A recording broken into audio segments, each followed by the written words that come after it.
Praise the Lord. இன்னைக்கு ஏசப்பா நமக்கு கொடுத்துருக்கிற வார்த்தை தானியேல் 6வது அதிகாரம் அதனுடைய 16வது வசனம். அப்பொழுது ராஜா கட்டளையிட அவர்கள் தானியேலை கொண்டு வந்து அவனை சிங்கங்களின் கெபிகளில் போட்டார்கள்.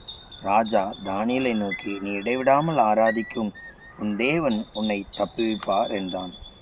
இன்றைக்கு நம்முடைய செய்தியின் தலைப்பு நம்ம வாழ்க்கையில் காணப்படுகிற சில போராட்டங்கள்.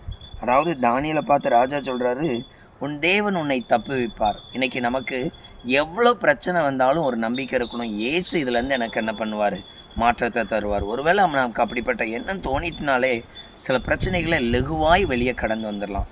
சிலருக்கு பிரச்சனை வந்த உடனே ஜெபம் பெயரும், பிரச்சனை வந்த உடனே சபைக்கு போகிறதையோ கூட்டங்களில் கலந்து கொள்கிறதையோ விட்டுருவாங்க. காரணம், பிரச்சனையே இவர்களை அதுக்கு போக விடாதபடி தடை செய்யும். காரணம், கவலைகள். நம்ம வாழ்க்கையில் பிரச்சனை வரும்பொழுது உண்டாகிற கவலைகள். இந்த கவலை அதிகரிக்க அதிகரிக்க ஜெபம் பண்ண முடியாது, பைபிள் வாசிக்க முடியாது, சாப்பிட முடியாது.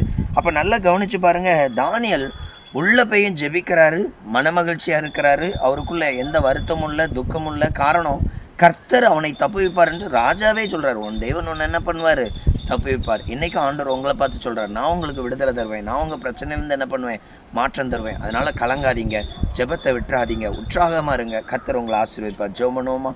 ஸ்தோத்திரிக்கிறோம் பிதாவே, இடைவிடாமல் ஆராதிக்கும் தேவன் உன்னை தப்புவிப்பார். இந்த வீடியோவை பார்க்குற ஒவ்வொரு பிள்ளைகளுக்கும் ஜெபிக்க, துதிக்க, எந்த பிரச்சனை வந்தாலும் உங்களுடைய சமூகத்தில் நிலை நிற்க உதவி செய்யுங்க ஏசப்பா. எங்களுடைய பலன் நீர்தான் என்பதை அறிந்திருக்கிறோம், எங்களுடைய ஆசீர்வாதம் நீர்தான் என்பதை அறிந்திருக்கிறோம். ஆண்டவரே, ஜெபம் என்கிற ஒரு ஆசீர்வாதத்தை ஒவ்வொரு பிள்ளைகளுக்கும் இன்னும் அதிகரிக்க பண்ணுங்க. கர்த்தர் தாமே இந்த வார்த்தையை கேட்டுக்கொண்டிருக்கிற எல்லா பிள்ளைகளுக்கும் இன்றைக்கு ஒரு அற்புதம் நடக்கும்படியாய் ஜெபிக்கிறோம். ஆண்டவருடைய கிருபையின் மகிமை வெளிப்படட்டும். எல்லா துதியும் கனமும் மகிமை உமக்கே செலுத்துகிறோம். இயேசுவின் நாமத்தில் ஜெபிக்கிறோம் பிதாவே. ஆமேன், ஆமேன்.